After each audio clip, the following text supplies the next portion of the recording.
Thanks for being here. Subscribe to Cheating Stories Best, so you don't miss new stories. The smell of freshly baked cinnamon rolls filled the cafe, mixed with the delicious aroma of coffee. Blake took a deep breath, enjoying the familiar smells as he and his family settled into a cozy leather booth. Brenda, his sister, came up to him with a pot of hot coffee and a smile on her face, as usual. For everyone, she asked, her eyes flashing. Blake just nodded in response. He reached across the table, and his palm touched Vanessa's cool fingers. The glitter of her wedding ring sparkled in the soft morning light. "You know us too well, sis," 12-year-old Ellie chimed in. "Can I have some more whipped cream and hot chocolate, Aunt Brenda?" 8-year-old Noah added excitedly. Brenda laughed playfully, ruffling Noah's hair. "As you wish, children. Just don't tell your dentist," she said, smiling. Brenda headed back to the kitchen, leaving Blake alone with Vanessa. "How are you, baby? Is the new project bothering you?" Blake asked. Vanessa's smile looked strained. "Oh, you know how it is. There's always one more task that needs to be completed, another deadline to meet," Vanessa said as she checked the time on her watch. "Speaking of which, I have to go. I have a meeting with a client at 10, she said hurriedly. Blake looked puzzled. "On Sunday? I thought we were going to take the kids to the park after breakfast," he said, confused. Vanessa replied sharply, "I know, I'm really sorry. It could be a huge sale. You know that, right?" she added, looking at Blake expectantly. Before he could answer, Ellie interjected, "Mom, you promised to help me choose an outfit for tomorrow's photo day." Vanessa's expression softened, and she turned to her daughter. "Oh dear, I completely forgot. How about you and I go shopping this afternoon? Let's have a fun girls' day." Noah's disappointment was obvious when he asked, and Blake quickly interjected, "Hey, why don't we all go to the park after shopping? It's going to be a great family outing. Hey buddy, how about you and I go for a walk together today? We can play basketball in the driveway and cook lunch on the grill. How do you like it?" Blake asked. Noah's face brightened. "Can we ask Uncle Mike to join us?" Noah asked. "Of course," Blake replied, ruffling his son's hair. Blake looked at Vanessa, and there was a hint of sadness in his expression.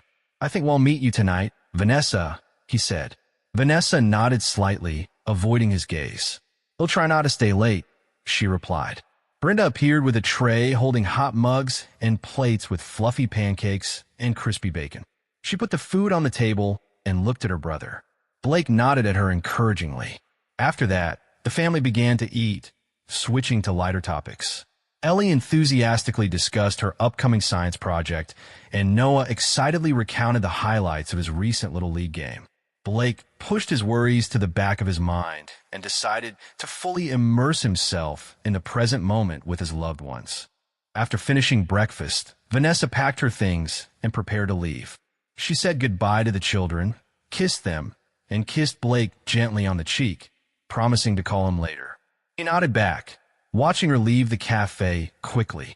Despite the nagging feeling of anxiety, he dismissed it as groundless.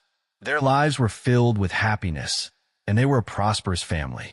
Maybe he was just thinking too much. Brenda quietly sat down in the booth next to her brother. When the children finished their meal, she asked, her voice barely above a whisper, "Is everything okay, little brother?" Blake forced a smile. "Of course," he said. Brenda raised an eyebrow. "You can't fool me, Blake. I've always known you. You have something on your mind." He sighed, running a hand through his hair. "It's nothing special. It's just that Vanessa has been overwhelmed with work lately. I'm sure everything will settle down soon," he said. Brenda squeezed his shoulder reassuringly. "You know, I'm always here if you need to talk, or if you need someone to drive some common sense into your thick skull," she said with a smile. Blake chuckled, appreciating his sister's unwavering support. "Thank you, Brenda. You'll remember that," he replied. As they left the cafe, a feeling of unease began to form in Blake's stomach, but he pushed it aside, deciding to focus on the day ahead and his children. They had a happy and eventful life, he reminded himself. The perfect family that he treasured more than anything in the world. 2 weeks later, when Blake was working on the engine of a worn-out Ford, the familiar smells of engine oil and grease filled the workshop. The radio was playing an old country song softly, and he was humming absently to himself. The sound of heels on the concrete floor interrupted his thoughts, and he looked up to see Lisa Grant, Vanessa's close friend and colleague, approaching him with a hesitant smile. "Hi, Blake," she said. Blake, wiping his hands with a rag, looked at her with curiosity. Lisa. Lisa nervously fiddled with the strap of her purse. "I was hoping to see Vanessa. We were supposed to have coffee, but she's not picking up the phone. I thought maybe she was with you," Lisa said. Blake's brows furrowed. "She mentioned that she has a late show today. She said she wouldn't be back until after dinner," Blake replied. Lisa furrowed her brows in embarrassment. "It's weird. She asked me to come to Brenda's Cafe at 4 o'clock, insisting that it was urgent," Lisa said. Blake felt a knot of anxiety forming in his stomach. There may have been a mistake in the schedule or a sudden meeting with a client, Blake said uncertainly. Lisa nodded in understanding, though there was doubt in her expression. "If you happen to see her, could you tell her I stopped by?" she asked. Blake agreed, smiling tightly. When Lisa was about to leave, he called out to her, "Hey, Lisa, has Vanessa been acting differently lately?" Lisa hesitated, her eyes narrowing slightly. "What do you mean?" she asked.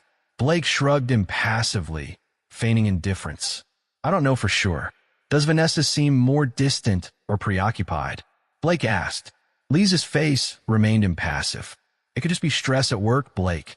Real estate is a complex industry where you constantly have to achieve high results," she replied. "I agree with you." "Thank you, Lisa," Blake said. When she left, Blake couldn't shake the feeling of anxiety in the air. Not knowing what was bothering him, he hesitated before deciding to call Vanessa. In the end, he abandoned the idea, considering his fears paranoia. The next evening, Blake and his friend Mike ended up at OMALS bar, located nearby, after a basketball game. Blake sat at the bar and sipped a beer, trying to relax. Mike, who was sitting next to him, took a sip of his drink and casually asked, "So, how are you and Vanessa doing?" "Yeah, everything seems to be fine. She's been working a lot lately," Blake replied. Mike raised an eyebrow, sensing something more beneath Blake's impassive response. "Can you guess? This doesn't sound like the Blake I know. What's really going on?" Mike asked. Blake sighed absently, twirling his wedding ring. "I don't know, dude. There's just something wrong. Vanessa is always busy, always distracted," Blake replied. "Our conversations have become rare, and when we do talk, it feels like she's in a completely different world," Blake said sadly. "Have you tried to solve this problem with her?" Mike asked. Blake shook his head. "When I try to discuss it, she referred to stress at work, but I can't get rid of the feeling that there's something deeper here," Blake said. Mike leaned over to him and spoke softly. "You don't think she's, well, that she's unfaithful?" Mike asked. Blake dismissed the thought, but there was a hint of doubt in his voice. "No way. Vanessa would never betray me like that," Blake said. "We've been together since high school," Blake said quietly. "People change, Blake. I'm not saying she's like that, but maybe you should trust your gut. If something seems wrong, then it is," Mike said softly. Before Blake could answer, his phone buzzed. It was a message from Vanessa, still at work. "Don't." Blake stared at the message, and his stomach hurt. Looking up, he saw Mike watching him anxiously. "Is everything okay?" Mike asked. Blake smiled tightly when he read Vanessa's message that she was working late again. Mike's worried expression made him think about the possibility of doing a little investigation for his own peace of mind. As they left the bar, Blake couldn't shake the doubts that had crept into his mind. Despite his unwavering trust in Vanessa, he couldn't help but wonder if he should heed Mike's advice. What if people really did have the ability to change? With that thought in mind, he spontaneously decided to stop by Vanessa's office on his way home. When he pulled up to the parking lot, his heart sank as he realized that her car was nowhere to be seen. A feeling of anxiety gripped him, forcing him to reach for the phone.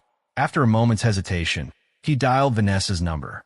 The phone rang several times before switching to voicemail. "Hi, it's me," he said into the voicemail. "I just want to get in touch with you. Call me back as soon as you get the chance." With a heavy sigh, he ended the conversation. Across the street, Blake noticed a familiar face, Curtis Blackwood, the mortgage broker he had crossed paths with at some of Vanessa's work events. Curtis was grinning as he got into his luxury sports car. Watching him leave, Blake felt uneasy. Something about seeing Curtis at that moment made him shudder inwardly. As he walked home, Blake's mind raced, trying to make sense of the situation and the ominous feeling that wouldn't leave him. Although Blake tried to dispel his doubts and focus on the trust and love he shared with Vanessa, he struggled with a nagging feeling of insecurity that had taken root in his mind. It seemed that the idyllic life he imagined with Vanessa might not be as perfect as he thought. A week passed, and Blake found himself in the cramped and dirty office of Hank Morrison, a private investigator recommended to him by a friend. Sitting across from the detective, Blake couldn't shake the feeling of anxiety that had settled in him. The mess around him reflected the chaos he felt inside. In Hank's office, filing cabinets lined the walls, and the worn leather chair creaked under his weight as he sat down. "So, Mr. Kincaid," Hank began, his voice hoarse. "Tell me why you're here." Blake shifted uncomfortably in his chair. "I think my wife might be connected to someone else," Blake said uncertainly. Hank nodded, his expression neutral as he listened intently. "What makes you suspect this?" Hank asked. Blake took a deep breath and continued. "She's often late at work, constantly talking on the phone. We don't talk much, and last week I noticed her car parked outside a hotel instead of being at the scheduled screening," Blake said with a sigh. "Have you talked to her about this?" Hank asked. Blake shook his head. "I wanted to confirm first." "I don't want to falsely accuse her," Blake replied. Hank leaned back in his chair. "Okay, that's the plan.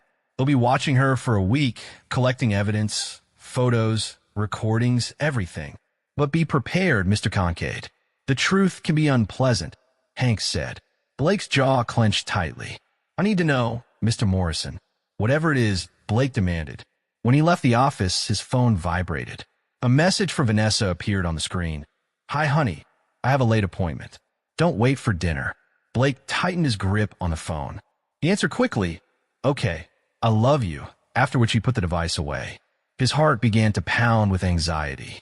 Over the next few days, Blake was gripped by anxiety and doubt, carefully analyzing every conversation and text message.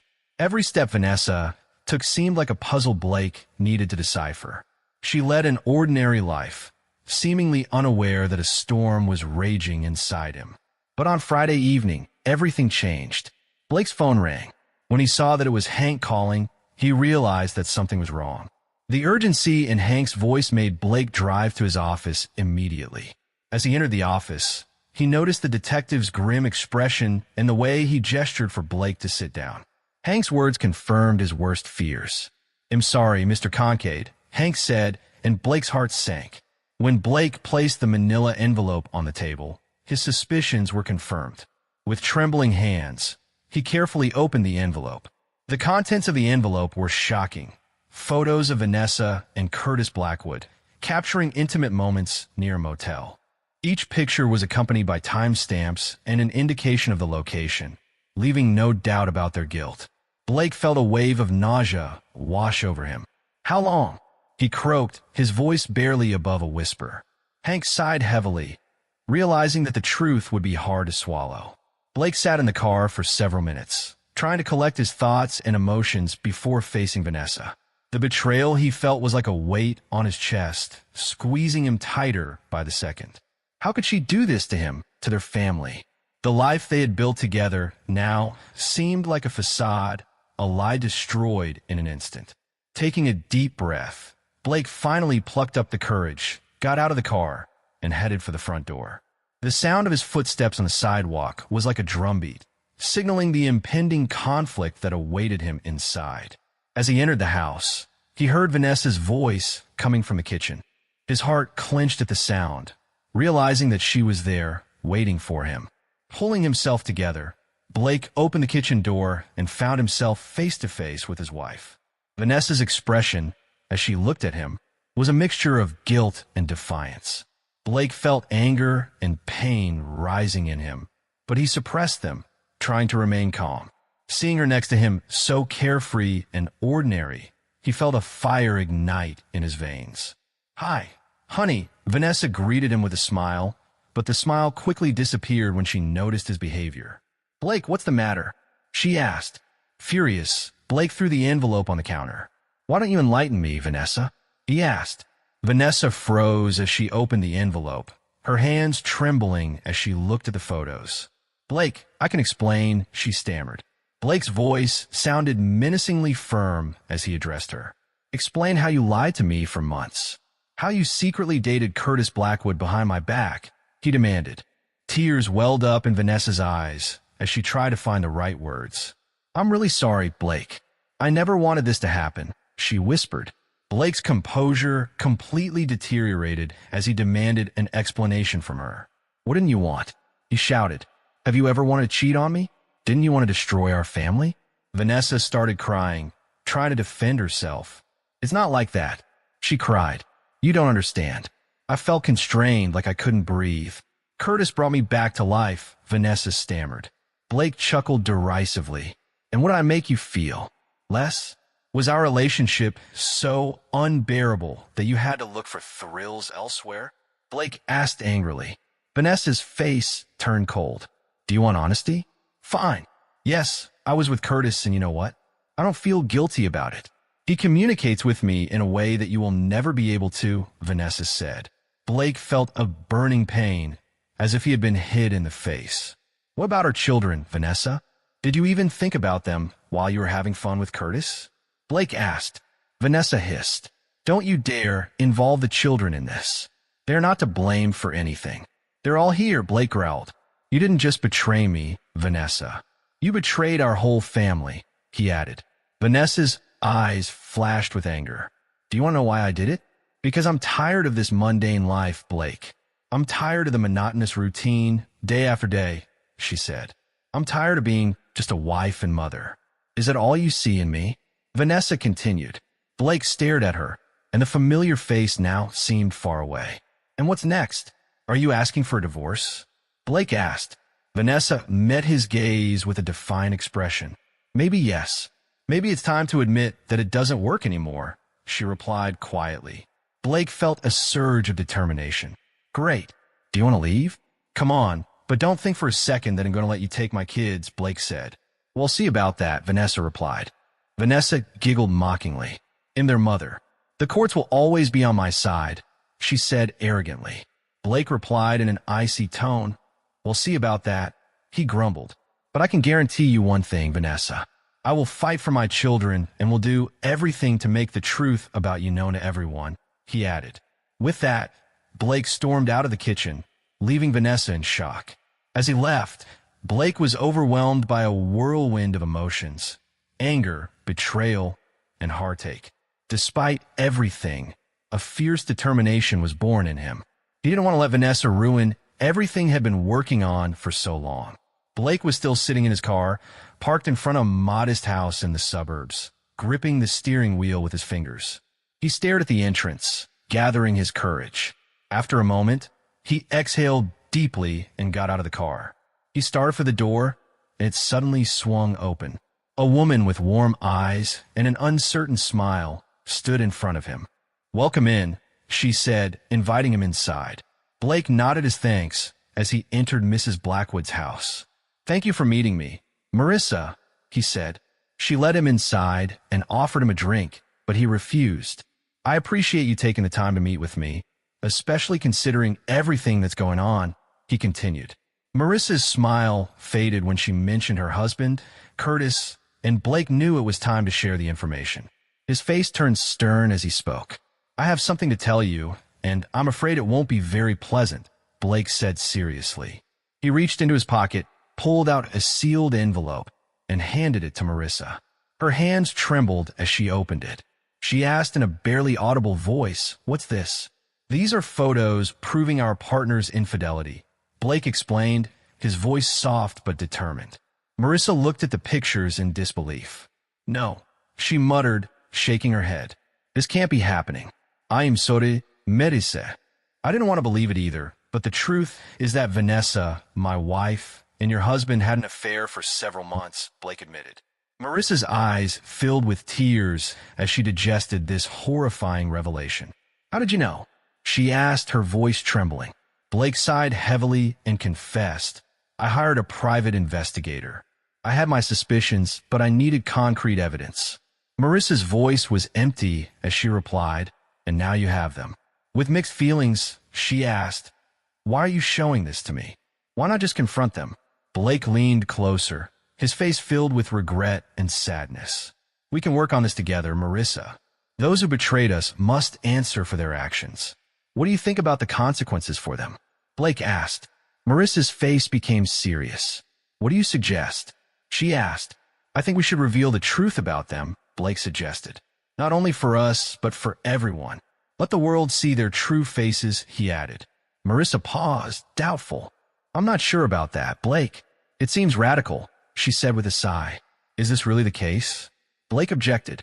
They deceived us, betrayed our trust, and wove secret intrigues, he said. They humiliated us. Don't you think they should experience the same punishment? Blake exclaimed. Marissa got up from her seat and began to pace the room. But what about the children? Your children, my adopted children, won't it hurt them too? She asked. Blake resigned himself. I've been thinking about it, but I think it will be useful for them to find out the truth in the end, and we will be able to protect them from the consequences as much as possible, he said. Marissa stopped and turned to Blake. What do you mean? She asked. Blake replied, we can use social media to expose them. We live in a small town. We'll tell everyone about their secret relationship. We will spread this news far and wide, Blake said. And after that, Marissa asked. Blake's eyes flashed with determination. And then we will watch their immaculate facade crumble to pieces, he said coldly. Marissa thought for a moment before agreeing. Okay, I agree, but let's do it honestly. Stick to the truth, and no harm will come, Marissa agreed. Blake stood up, holding out his hand. We will make them regret the day they turned against us, they vowed in unison. The unspoken agreement was completed with a firm handshake. Now, they were not just targets. They were the organizers of retribution. So where do we start? Marissa asked, her tone full of determination. Blake took out his phone. First, let's turn to a few acquaintances. It's time to seek advice from our allies, he replied. As they began to strategize, the air was filled with intense yet determined energy, signaling the beginning of their quest for retribution. An intricate web of revenge was already being woven, and soon, Vanessa and Curtis would find themselves caught in its nets. The next day, Blake's phone burst into a flurry of notifications, and an evil grin appeared on his face as he scanned the messages and comments. Everything is falling into place, he murmured triumphantly. At that moment, his phone rang. It was Lisa, her voice trembling with fear. Blake, what's going on? She asked. Blake took a deep breath before finally revealing the truth to Lisa. It's all true, Lisa. Vanessa had an affair with Curtis for several months, he admitted. There was a long pause before Lisa whispered, Oh my God, I can't believe it. I knew something was wrong, but not that much. Blake expressed regret that he had to break the news this way. I'm sorry you found out about it this way, but I thought you deserved to know the truth, he said. Lisa replied, No, I'm glad you told me. Her voice turned cold. I am shocked by Vanessa's actions. How could she betray you, the children, and me like that? I thought we were friends. Blake jumped at the opportunity and said, Lisa, I don't want to impose, but I really need your help. The divorce process is rapidly approaching. Without hesitation, Lisa interrupted him. Don't worry. I will testify. They'll do whatever it takes. Vanessa won't be able to play the victim. After finishing the call, Blake immediately dialed Marissa's number. How are things going on your side? He asked. Marissa's voice was strained. It's pure chaos. Curtis' phone won't stop ringing. He's still trying to deny everything, but the evidence against him is overwhelming, she said. Okay, Blake replied. Let him feel the pressure. Have any of his colleagues contacted you? He asked. Marissa sighed. Several people. Most don't believe it, and some are furious. Curtis' professional reputation is definitely suffering, she said. Suddenly, their conversation was interrupted by the doorbell. I have to go, Blake said sharply, informing Marissa to stay in touch. When he opened the door, he was greeted by an enraged Vanessa. How could you? She hissed as she burst into the house. What have you done to me? She was screaming. Blake calmly closed the door. What, Vanessa? Is the bitter truth hitting you in the face? Blake asked. Vanessa turned to face him. You've ruined everything. My career, my reputation. Do you even realize what you've done? She asked. I think so, Blake replied coldly. I expose you as the person you really are, a liar, a a traitor. It's not just about us. Vanessa screamed. But what about the children? Have you even thought about how this will affect them? She asked. Blake's gaze hardened. Don't involve the children in this. You lost the right to act like a caring mother when you decided to cheat on Curtis, Blake said. Vanessa dropped her hands. What do you expect from me now? Blake asked. Vanessa, I want a divorce, Blake said decisively. I demand full custody of the children, he added. Vanessa looked up in shock. No, you can't take the children away from me. She protested. I've already consulted with a lawyer, Blake growled. With the evidence I have and witnesses like Lisa, you don't stand a chance, he added. Vanessa's eyes widened in disbelief. Will Lisa testify against me? She asked, feeling betrayed. Blake nodded smugly. It turns out that people don't like being lied to, he replied. Vanessa sat down on the sofa, feeling defeated, burying her head in her hands. Oh, this can't be real, she whispered. But it is. Blake's cold voice cut through the air, sending a chill down her spine. And it's only going to get worse. Find yourself a lawyer, Vanessa, because I won't hold back, he added. As Vanessa walked away, defeated and devastated, Blake felt a mixture of triumph and sadness.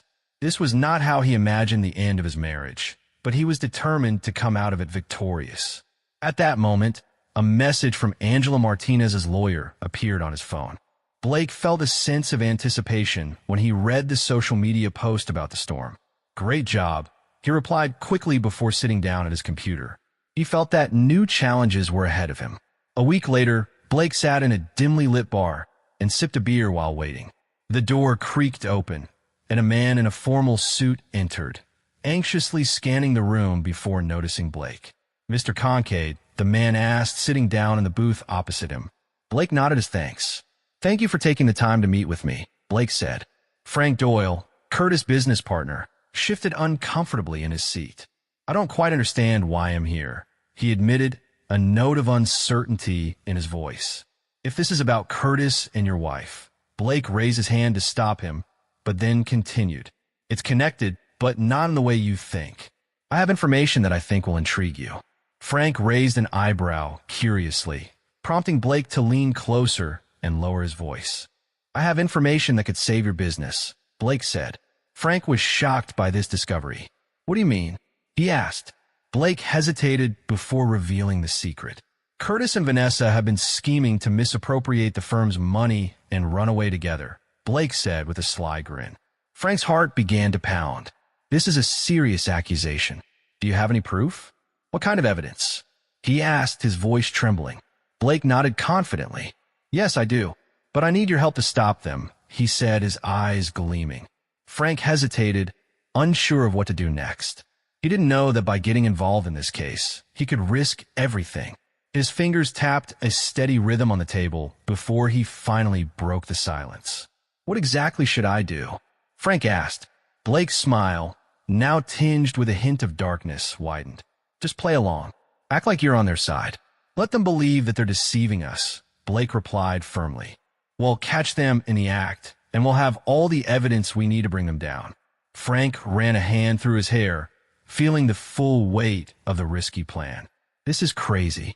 I could lose everything if it all goes wrong, Frank said fearfully. Blake countered, if you don't do anything, you risk losing everything. But if you act now, you'll have a chance to save your reputation and your company. Frank took a deep breath and reluctantly agreed. Okay, I'm in. But first, I need to see the evidence. Blake reached into his pocket and pulled out a USB drive, handing it to Frank across the table. Everything you need is here. Emails, bank statements, conversation recordings. Take a look, and then we'll discuss our next steps, Blake said.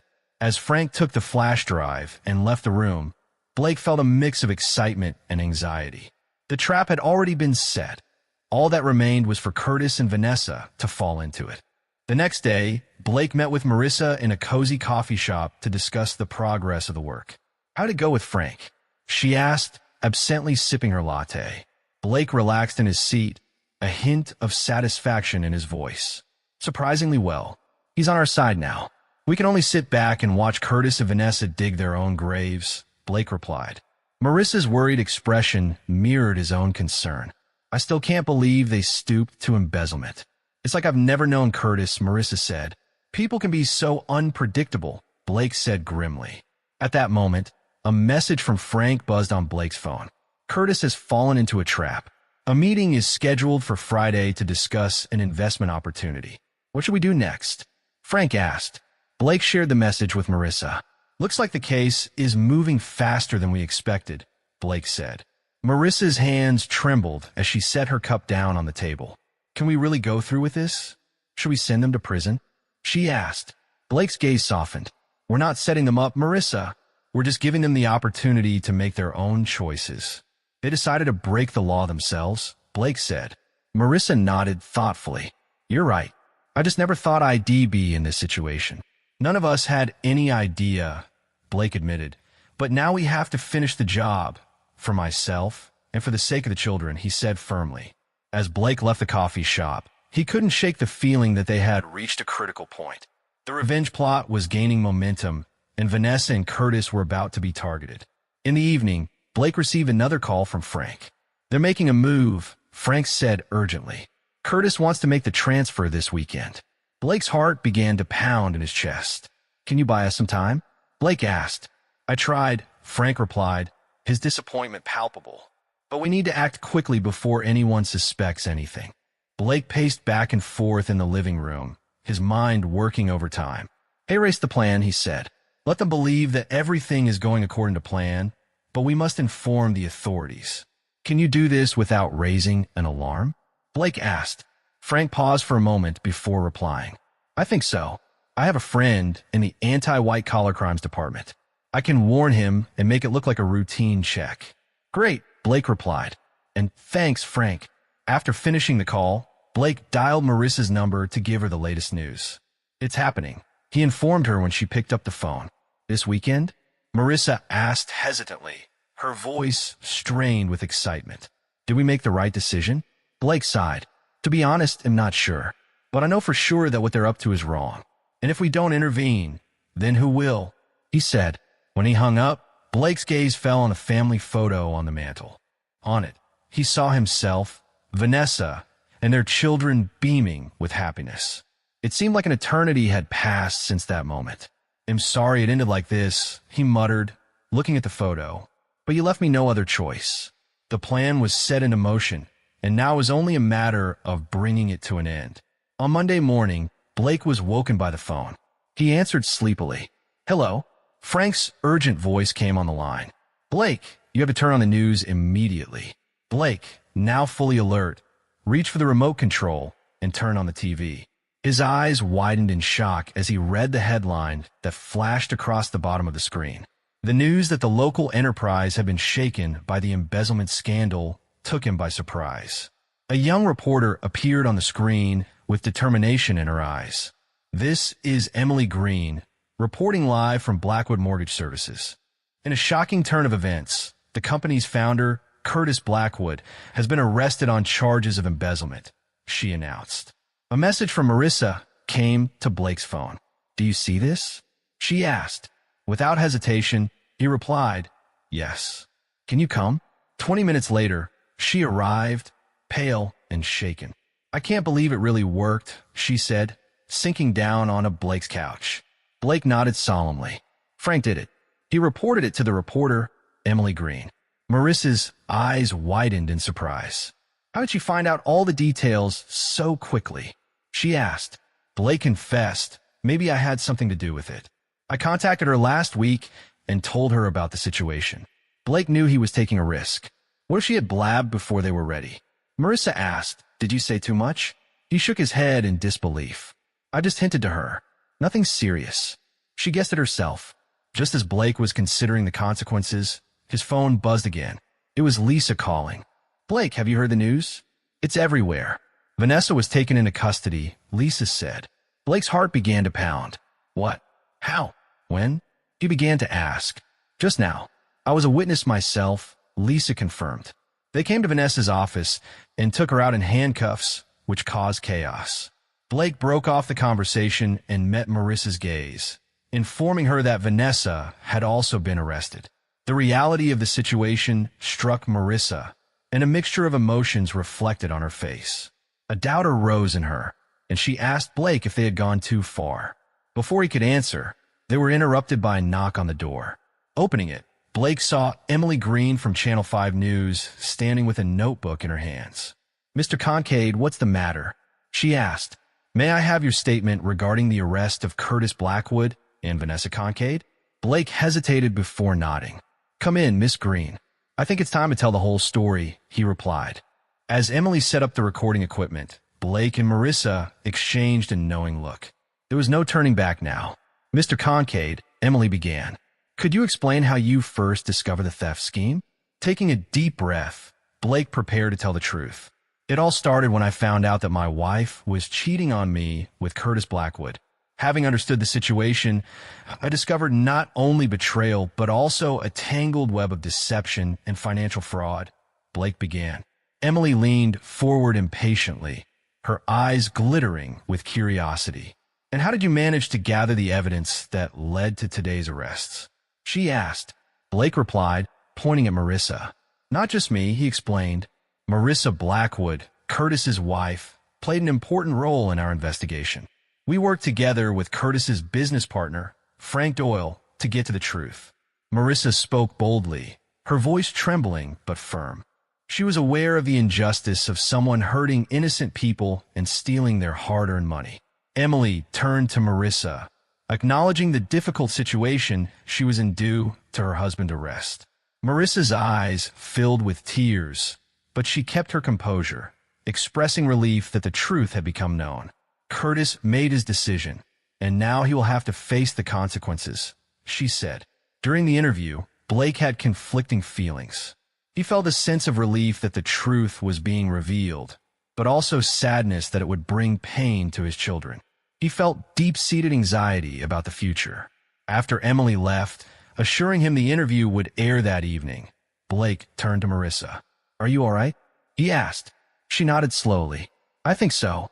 I don't know," Marissa said, her voice trembling. Standing by the window, Blake felt relieved when he read a message from his lawyer, Angela. "We need to discuss the next steps in the custody battle. Can you come back tomorrow?" Angela asked. Blake showed the message to Marissa, who reassured him. "It looks like this is just the beginning. We'll get through this, Blake, one step at a time." When Marissa left, Blake watched the neighborhood come alive, feeling a weight lifted from his shoulders. He knew that with Marissa by his side, they could cope with any difficulties. Looking around, Blake noticed the quiet conversations undoubtedly going on about the scandal that had shaken their once peaceful community. In the coming days and weeks, he was preparing for the inevitable scrutiny, condemnation, and harsh questions from his children. Despite the uncertainty ahead, for the first time in many years, he felt a glimmer of hope. The truth was finally revealed, and Blake was able to turn his attention to rebuilding his life and protecting his loved ones. Together with his lawyer, Angela Martinez, Blake sat in the family courtroom, feeling a palpable tension in the air. Vanessa shot him a piercing look, her formerly immaculate appearance now in disarray. The judge, a stern-looking woman in her 60s, brought order to the court. "Today we are gathered here to make a decision on the custody of Ellie and Noah Kincaid," she announced. "Mr. Kincaid is requesting full custody of the children with a limited number of dates with Mrs. Kincaid. Mrs. Kincaid, on the other hand, is asking for joint custody. Let's start with the opening statements," she ordered. Angela rose from her seat, her voice calm and resolute. "Your Honor, we intend to prove that Mrs. Kincaid's recent actions, including her affair and involvement in financial crimes, make her an unfit parent. Mr. Kincaid has been a stable and loving presence in his children's lives, and giving him full custody is in their best interests," Angela said. Vanessa's lawyer, an attractive man in an expensive suit, objected. "Your Honor, although my client has made mistakes, she remains a loving mother. We ask the court to take into account her ability to care for her children. We have proposed joint custody as the most appropriate option for Ellie and Noah," Vanessa's lawyer added. As the witnesses gave their testimony, Blake faced the emotions of the past difficult months. Lisa spoke first. Angela asked, "Miss Grant, how long have you known Vanessa Kincaid?"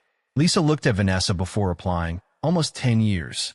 We've been colleagues and friends since she joined a real estate agency. And what is your opinion of her abilities? Angela asked. Lisa paused before answering.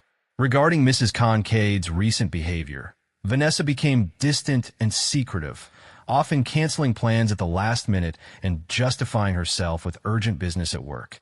But as it turned out, she was dating Curtis at that time, Lisa said.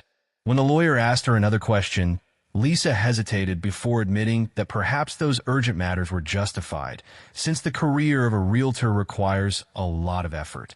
The lawyer abruptly stopped further questioning. Next, Marissa was called to testify. Angela approached her cautiously. Mrs. Blackwood, could you explain your relationship with Vanessa Concade? Marissa agreed. At first, I thought Vanessa was just an employee of my husband, but when I found out about the affair and the embezzlement conspiracy, it became clear that she was actively involved in deceiving our company and was plotting to leave the family, Marissa said. Vanessa's lawyer quickly intervened. Mrs. Blackwood, is it possible to say that you are biased against Mrs. Concade because of her past relationship with your husband? He asked. Marissa answered quickly and decisively. I'm only concerned about the truth and the well-being of those who may be affected, particularly Blake's children, Marissa replied. Eventually, Blake was called to testify, and Angela smiled encouragingly. Ellie and Noah are my whole world. I've been with them every step of the way, from supporting them at Little League games to participating in science exhibitions. Even in difficult times with Vanessa, I always made sure they felt love and support, Blake said. When asked how he was coping with the situation after the breakup, Blake admitted that it wasn't easy. Nevertheless, I try to maintain their usual lifestyle as often as possible. I also arrange for them to meet with a psychologist to help them get through everything that's happening, Blake said. As Vanessa's lawyer approached, Blake's eyes narrowed, and there was tension in the air. Is it true that you turned your children against their mother by tainting their minds with information about her affair? Vanessa's lawyer asked. Blake's jaw clenched. Absolutely not. I was truthful with them so they could understand, but I never said anything bad to them about Vanessa. They love their mother very much, and I respect that, he replied. Blake met Vanessa's gaze as he left for a brief moment. He saw the woman he had once adored, vulnerable and scared, but then her face hardened and the moment disappeared. After carefully examining all the evidence, the judge announced a break. Angela turned to Blake and praised him for his performance in court. You did a great job. I think we have strong arguments, she said. Blake nodded nervously. His main concern was the welfare of the children. When the court reconvened, the judge cleared her throat and announced her decision. After careful consideration of the evidence, it becomes clear that both parents love their children, but I have doubts about their ability to provide for them properly. In light of recent events, it has become apparent that Mrs. Kincaid has consistently demonstrated a lack of stability and sanity, the judge continued. When the judge announced the decision, Blake anxiously awaited the outcome. As a result, full custody was granted to Mr. Concade, and Mrs. Concade was given the right to visit the children under supervision. These rights will be valid only after she proves her stability and reliability. The judge also urged Mr. Concade to maintain a positive relationship between the children and their mother, despite the difficult circumstances. Blake nodded in agreement, fully prepared to maintain a healthy bond between his children and their mother. Absolutely, Your Honor, Blake replied. When the court session ended, he was overwhelmed by a wave of emotions, relief from victory and at the same time, sadness from the consequences. Collecting her things, Vanessa approached him with tears in her eyes. Are you satisfied now? She whispered angrily. You've robbed me of everything. Dismissing her accusations, Blake shook his head. It's not about happiness, Vanessa. It's about protecting our children. I hope one day you will understand this, he said. With that, Blake left, leaving Vanessa to ponder the consequences of the court's decision. Angela gently put her hand on Blake's shoulder, calming him down. It's over, Blake. You made the right decision, she reassured him. Blake nodded, his voice full of emotion. Yes, now, there's a difficult task ahead. To help the children get through this, he said. As he left the courthouse, Blake mentally prepared for the difficult discussions ahead. Although he had won the trial, he knew that the emotional turmoil was far from over. There was silence in the courtroom as Curtis Blackwood was led in, handcuffed and wearing an orange jumpsuit. While they were preparing to testify, the prosecutor, a sharp-eyed woman in her 40s, stood up to make an opening statement. Ladies and gentlemen of the jury, over the next few days, you will hear evidence of an elaborate theft scheme orchestrated by the defendant, Curtis Blackwood. Mr. Blackwood abused trust by stealing millions from his clients and his own company. We will prove that he is guilty of fraud and embezzlement beyond any doubt, the prosecutor said. Curtis' lawyer, a man with silver hair and a low voice, objected. He argued that the prosecution was weak and relied on circumstantial evidence and the words of disgruntled former partners. He insisted that his client, a respected businessman, was actually the target of a malicious conspiracy. We will prove that Mr. Blackwood is not guilty of these charges, he said confidently. As the trial continued, Blake was unexpectedly called to testify. The prosecutor turned to Blake with a stern look. Could you explain how you found out about Mr. Blackwood's illegal behavior? The prosecutor asked. Blake hesitated before speaking. It all started when I found out about my wife's affair with Curtis. When I delved into this topic, I noticed inconsistencies in financial documents and heard talk of transferring significant amounts of money, Blake said. What actions did you take after discovering this information? The prosecutor asked. I decided to contact Frank Doyle, Curtis' business partner. Together, we gathered additional evidence and eventually contacted law enforcement, Blake replied. The defense attorney stood up for cross-examination and addressed Mr. Kincaid directly. Is it true that you have a personal vendetta against my client and that this whole case is motivated by revenge for your wife's infidelity? Curtis's lawyer asked. Blake's jaw clenched as he replied firmly. The main thing in this case is the truth.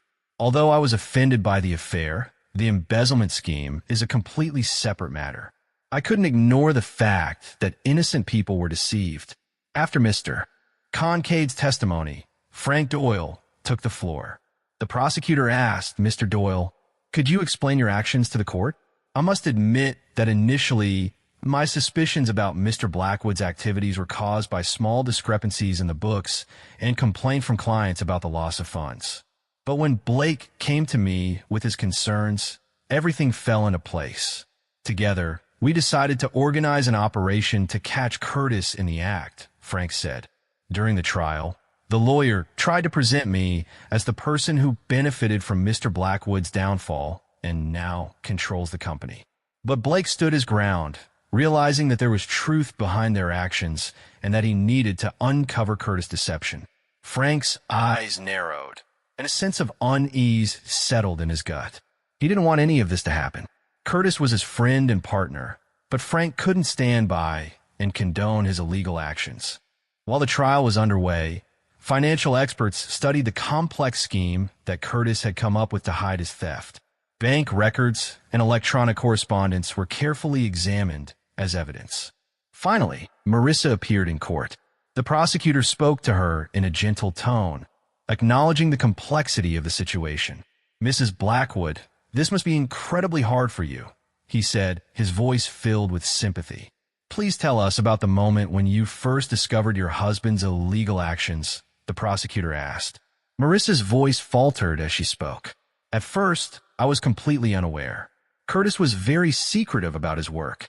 It wasn't until Blake presented me with evidence of an affair that I started connecting the dots.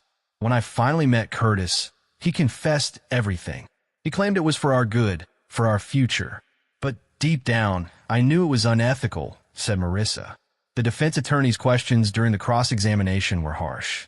Didn't you know that you were using the financial benefits received by your husband as a result of embezzling? Didn't you enjoy a luxurious lifestyle funded by his illegal activities? The lawyer asked. Marissa's eyes flashed with anger. I lived comfortably thanks to my husband's legitimate business. I didn't know about his criminal actions. If I had known, I would have reported him immediately, she replied. At the end of the trial, the prosecutor gave a scathing characterization of Curtis' greed and deceit. The accused was found guilty. Blake and Marissa breathed a sigh of relief when they realized that justice had been served. I knew they would understand his lies, Marissa whispered, with a sense of satisfaction in her voice. Blake nodded in agreement, grateful that the truth had prevailed. Together, they left the courthouse, thankful for the outcome of the trial. After careful deliberation, the jury returned a verdict in the case of defendant Curtis Blackwood. He was found guilty of fraud and conspiracy. When the judge announced the verdict, the courtroom was filled with a collective sigh. Curtis, visibly unsteady, sank into a chair with a pale face. The judge's stern voice broke through the murmur, ordering Curtis to stand up for sentencing. With trembling legs, Curtis stood up to face the consequences of his actions. Your behavior has caused enormous damage to those who trusted you, your customers, business partners, and society. You have used your position for selfish purposes, demonstrating a complete lack of empathy for others. I have decided to sentence you to 15 years in federal prison, with the possibility of parole in 10 years.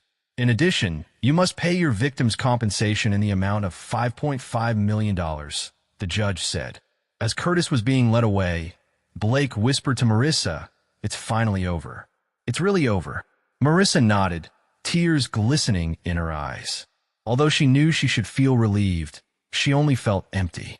Blake put his arm around her shoulders, comforting her. "It's normal to experience contradictions. He was your husband," he reassured her. "But you made the right decision, Marissa. We both accepted it," he added. As they were leaving the courthouse, they were overtaken by a swarm of reporters. Blake walked briskly toward Marissa, shielding her from the camera flashes. "No comment," he said firmly, leading her through the crowd of journalists. When they were at a safe distance, Marissa turned to Blake, gratitude shining in her eyes. "What's going to happen now?" she asked. Blake sighed, feeling relieved. "Now we will try to move forward, one day at a time," he replied. As they went their separate ways, Blake felt a burden lifted from his shoulders. The long ordeal was finally over, but now the most difficult thing was to rebuild their lives and help their children recover. 6 months later, Blake stood proudly in front of the newly opened Concade Honest Mechanics Auto Repair Shop. The fresh paint sparkled in the morning sun as he unlocked the doors for another day at work. Blake's phone vibrated with Brenda's message, the day of the great discovery. "I'm so proud of you, little brother. They'll bring coffee and donuts later." A smile spread across Blake's face, and he quickly replied to the message with thanks.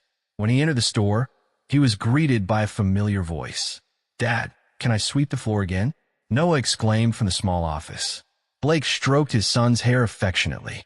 "Sure, buddy, just be careful with the tools, okay?" Ellie looked up from her homework scattered on the table. Admiration reflected in her eyes. "Dad, can we go to the park later?" "I finished my science project early," Ellie asked eagerly. "That's great, honey. We will definitely go if there aren't too many people here," Blake replied as he started to pack. The doorbell rang. Marissa came in carrying a stack of flyers. "Good morning, Blake. I brought the flyers we talked about," Marissa said with a smile. "Thank you, Marissa. How's the new business going?" Blake asked, genuinely interested. Marissa's eyes lit up as she answered. "Things are going well at the bakery. I didn't expect to find so much joy in it, but apparently it has become a form of healing for me. It's a way to create something positive after everything that's happened," she said.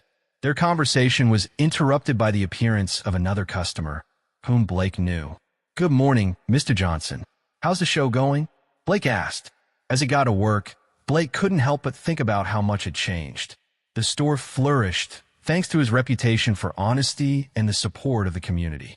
Meanwhile, Marissa had discovered her vocation as a baker, and Vanessa was serving time in prison. Brenda noticed the beautiful handmade jewelry that Blake made in his spare time. She admired his talent and suggested that he turn his hobby into a successful small business.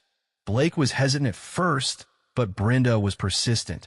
She helped him open an online store and create social media accounts to showcase his creations.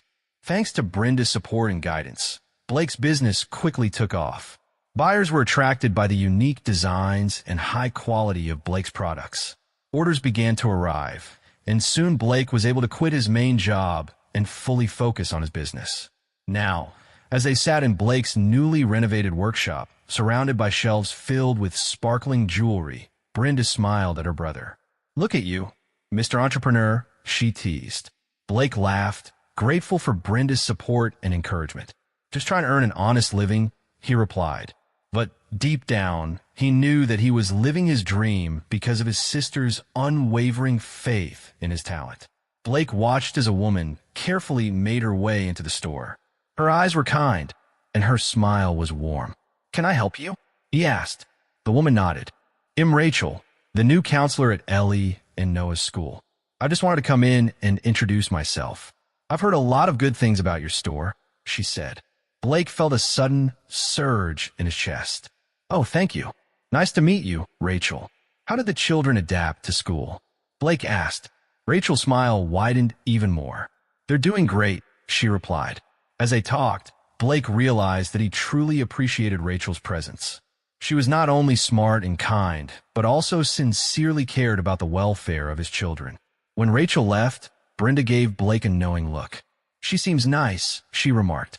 Blake felt a blush creep up his cheeks. "Yes, she's very nice." When the day came to an end, Blake finished work and returned home with the children. As he cooked dinner, he reflected on the progress they had made and was grateful that people like Rachel had come into their lives. And that's the end of the story. Thank you, my dear viewer, for your time. The cheaters got what they deserved. Please leave a royal like and subscribe to the channel. Share your impressions of the video. It's very important to me. May the force be with you.